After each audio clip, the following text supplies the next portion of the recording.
Hello guys. Today we're gonna see how we can automate exploratory data analysis using R.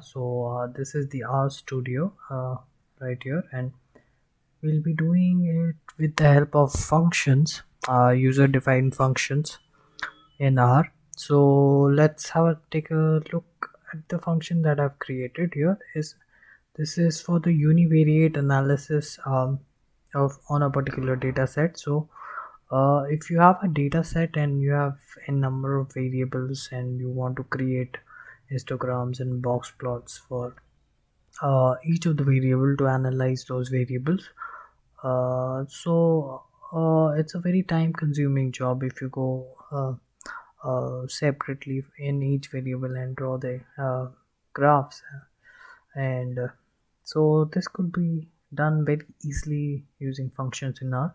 So let's understand this function. Here the input parameter for the function is dat1, which is a data frame object. So the input parameter should be a data frame uh, of the data set, and here we have a second parameter which is the which is a vector whose we've set the default value to the number of columns that are there in the data set, and the third parameter is the directory in which we want our graphs that we create using these functions to be stored in. So this would be our default value, where if the input is not provided, it will store it in this location. So let's jump into the code. Firstly, here we're trying to check whether our input parameter, which is a data frame object, it should be a data frame object. We're checking if the input provided is a data frame object. If it is not so, using the stop function will pop out an error saying that the object provided is not a data frame object. And coming to the next part of the code, using the getWD function, we are storing the current working directory in a string s. We'll see why we're doing it later in the video. And then we are setting the working directory to the directory that has been provided by the user during the function call. If this is not provided by the user, it will take the default directory that has been given in the function. So here we're giving this path as a directory, so it will set the directory current working directory to this folder. So we're doing this so that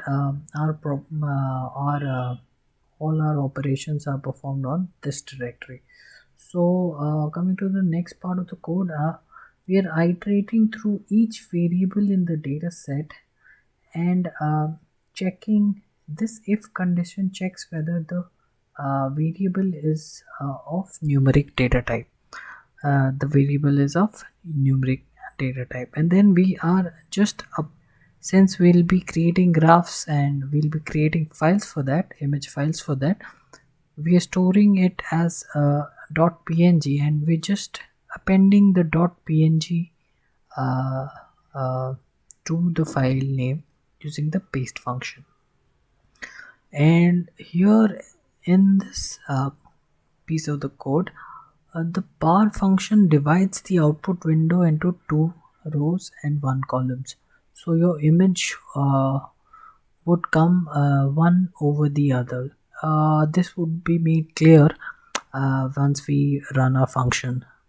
Second, coming to the next part of the code, we call the box plot function to draw the box plot of all the numeric variables that the for loop is traversing. So this part creates the box plot of the variable, and then we create the histogram of the numeric variables.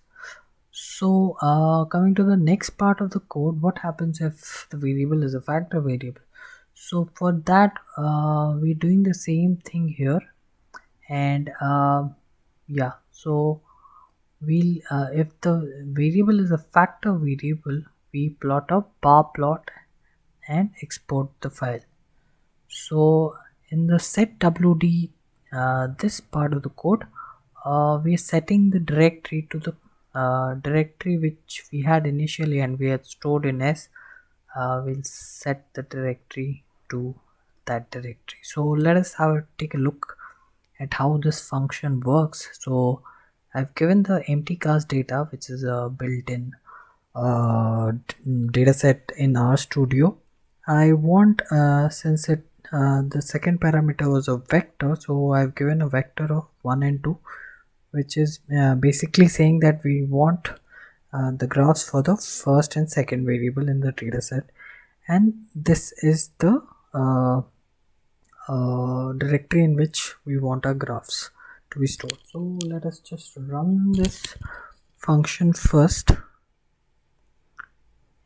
and this is done, and we'll call the function,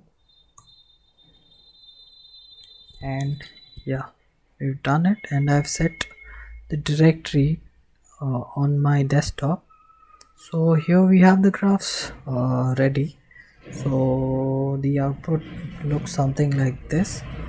We have the box plot and the histogram for our first variable, and similarly this is for the second variable. So yeah, this is pretty much it. uh, Thank you for watching this video. Yes, so yeah.